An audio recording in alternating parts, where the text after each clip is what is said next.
So some great minds sharing their voices on climate change and just what a path forward should be. But we've got some interesting statistics to share with you that may help to frame the conversation we're about to have.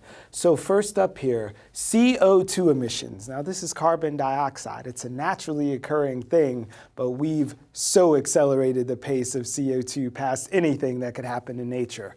In fact, the U.S. in 2008 to 2015, carbon dioxide emissions decreased by 9.4%. That's good news. We're doing our part to reduce those gases that are greenhouse gases that get trapped in and make it a little warmer here. In fact, in New York State between 2000 and 2014, emissions contributing to CO2 decreased by some 20%. It's a good trajectory that we hope that we can stay on. Going to take you forward one now. Rising sea levels. Nearly 5 million people in the U.S. alone live within 4 feet of local high tide levels. If we bring it down to the New York context, the coastline and tidal Hudson sea levels projected to rise by some 3 to 8 inches by the 2020s. That's not far away. And 9 to 21 inches by the 2050s. Think of all the places that you see along the water. They're very well going to be in the water if we don't reverse the tide. Literally. So one more slide that we can share with you here. Sustainable energy. While we have a fight for fracking and there's all these cheap energy alternatives and also looking at coal and those other fuels, we can show you that solar power, if we look at the 1,000 megawatt hours, in 2008, we had about 865 hours. In 2016, 45,000 hours of power from the sun. If you look over at wind energy, the news is even better. Back in 2008, there were about 55,000 hours, and in the last year, we can project some 165,000 megawatt hours of clean energy. So that is a step in the right direction, but we've got a long way to go on the path, and we'll get into that on the A block.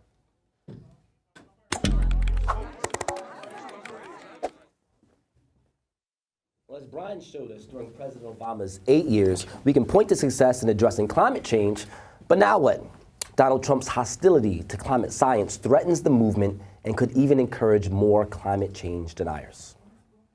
Well, joining us to kick off our week of activism in the age of Trump is Elizabeth even, that's the easy part, Yeampierre. We just saw her in the trailer, and she's the executive director of UPROSE, a Brooklyn nonprofit organization. Welcome back to BK Live. Thank you. We're also happy to welcome Greta Neubauer. She's the executive director of the Divestment Student Network. Thank you for being here. Thanks for having me. Absolutely. Okay, well, welcome back. It's good to have you here. Greta, if we could start off with you, please.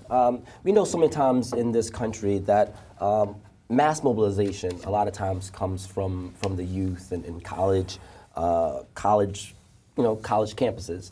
Can you tell us about your organization and what's going on across the United States right now? Definitely.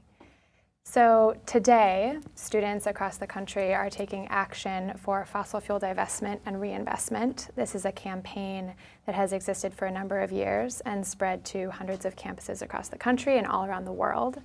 And students follow in the fine tradition of movements past in these times by standing up to Trump and his climate denial and inaction and hatred. And today they do that by walking out of class and demanding that their universities stand with them on the right side of history by divesting from the fossil fuel industry and reinvesting in our futures in a transition away from fossil fuels. And this day is just the beginning, right? We're in the first 100 hours of Trump's presidency, and we fully expect that over the next couple of years, we're going to see a rise in the number of people that are taking part in social movements, including students and people all across the US and the world, recognizing that the vision that Trump is putting forward is not the vision for this country that we believe in. So Elizabeth, we were seeing thousands of students get ready to take to the streets today. Over the weekend, we saw millions of folks in the street, and one of their biggest issues was climate change and environmental justice. But you've been in the game a lot longer than the weekend. How are you going to use this moment to galvanize and move forward with the message that you've been spreading? Well, you know, we've been organizing for a long time, and I think we see this as an opportunity, particularly for frontline communities, the ones least responsible for creating climate change and the ones most impacted.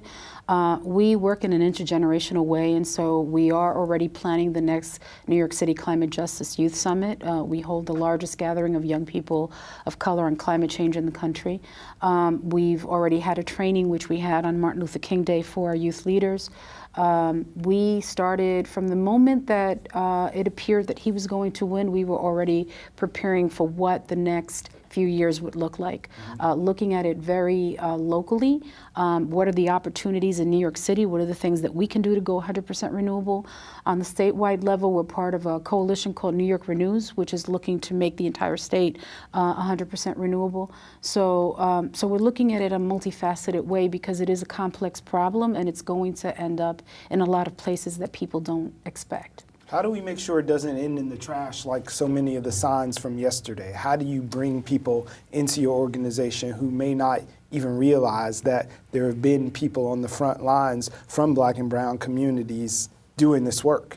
Well, it's really interesting that you should ask that because we didn't put out a clarion to get people to come to UPROSE. People actually called, they emailed, they texted, they Facebooked us.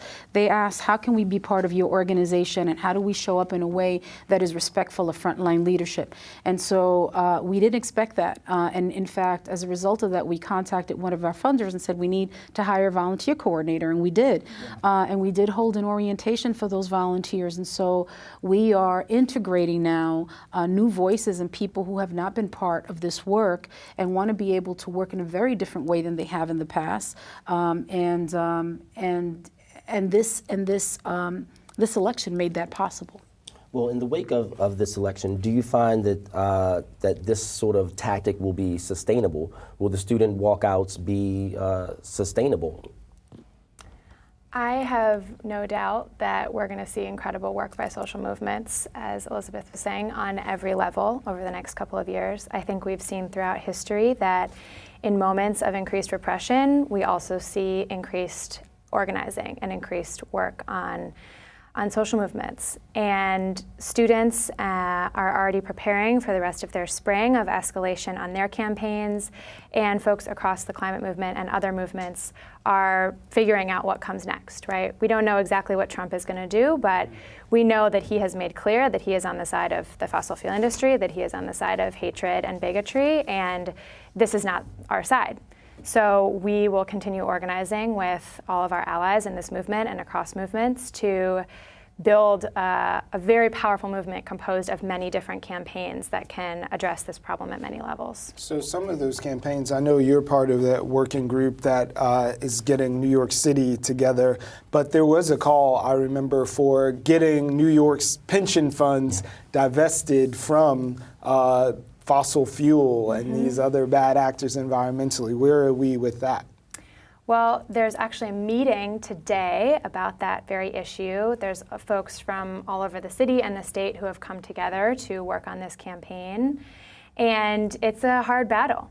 You know, there are a number of cities and pension funds across the country that have divested from fossil fuels that have chosen to... I just want to add that New York City has $160 billion in pension funds invested in fossil fuels. You know, with such a staggering number, you know, is that sort of an easy nut to crack?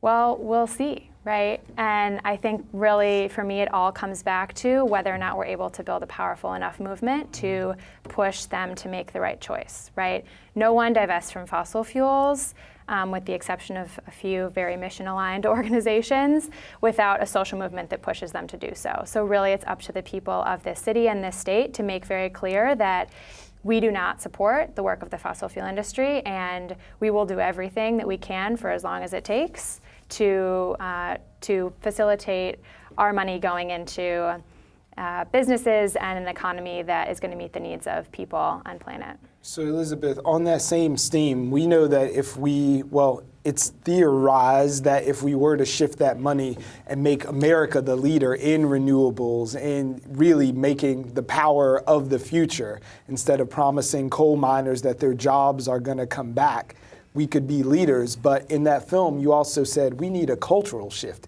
It's not enough to say we're on wind. What is that cultural shift? Well, it's a few things. First, part of it is educating people who have pensions, elders who have pensions, how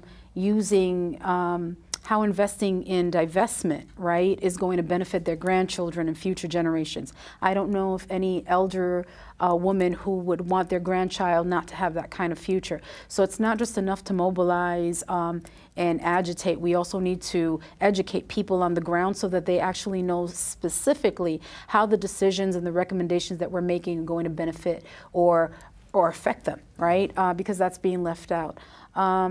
What was the other thing you asked? Because I lost. About the cultural shift. Oh, the cultural shift. Yeah. Yes. So one of the things that you asked before is you talked about, when you're talking about climate change, one of the things, how do you sustain this momentum, right? And what I was thinking is we have no choice because climate change is already here and it's here for the rest of our lives. It's here for the future, so we have to sustain it. And how do you sustain it in a society where people have always been competitive with each other, where even our nonprofits take each other out and have sort of this top-down competitive way of getting to the table and running to the front? Really what is required is that we start building just relationships, that those just relationships are committed to an economy that we call just transitions, which is an economy that takes us away from fossil fuel extraction and to a regenerative economy. And so it really is sort of a new language and a new way of thinking. And for those of us who are people of color, it's really sort of going back to who we were in the beginning, people who recycled, repurposed, and reused because necessity made us do those things. And so it's not new to us to live within our carbon footprint because we always have. But now it's necessary in order for us to survive. And so really is sort of taking that element, which is an integral part of frontline communities, and making that the part that makes that turns that into what being American is. Well, and so Elizabeth, I want to just interrupt you right there because you said, Yeah. you know, you talk about the idea of what to be an American is, and we talk about this cultural shift that's happening, but we do have a cultural shift in America that is happening. And so to that effect, the Trump administration with his cabinet picks, you know, a lot of these people are only starting to admit that, you know, climate change even exists now. So when we talk about this cultural shift, you know, how do you respond to that, to educating people when from the top of our, chambers of our government, there's still skepticism? You know, this administration, from the Department of Labor, the Department of the Interior, EPA, they've appointed climate deniers and people that are supported by the fossil fuel industry. It has always been my position not to engage climate deniers because they waste my time and they keep me from moving quickly, right? And so I'm not. But I am reminded, and I was reminded by these protests, that we are the majority, that the majority of the people are aligned on the fact that climate change is already here, that over 99% of the scientists are aligned, and that we have still, even though the federal administration is in the precarious situation that it's in, we've got municipalities, we've got states, we have opportunities on a lot of different levels where we can push the dial. And so it really is a matter of how we decide to spend our energy and how we use our resources in a way that's strategic to make sure that we put the pressure that is necessary to make sure that at the end of the day, our people are out of harm's way. And it is very much about being in harm's way. In New York City, for example, we're in an industrial waterfront that could be used for building for offshore wind, for community-owned solar. And instead of that, what we're seeing it is being commercialized for high-end uses like you'd see in Chelsea and Williamsburg. That's a lack of vision and political will that would take New York City off harm's way. And it's super important now when you've got a federal administration that is coming down on us not to have the leadership on the ground that supports that frontline vision. So speaking of leadership on the ground, you've got young people walking out of their campuses today, but your movement isn't about us leaving. It's about young people leading in the right direction, not just leaving class. Yeah, certainly. And I think, as we've been hearing about, there are so many incredible pieces of work happening in all parts of the country, in every community, in really every sector of society, and students recognize that they have a lot of power on their campus communities, in their colleges, and they want to make use of that to be part of this movement. We know that it is our futures on the line. We know that it is our generation will deal with the ramifications of climate change for the rest of our lives. And we also see the implications happening for many people in communities already in the US and around the world, and feel a deep sense of both responsibility and ownership for this political moment.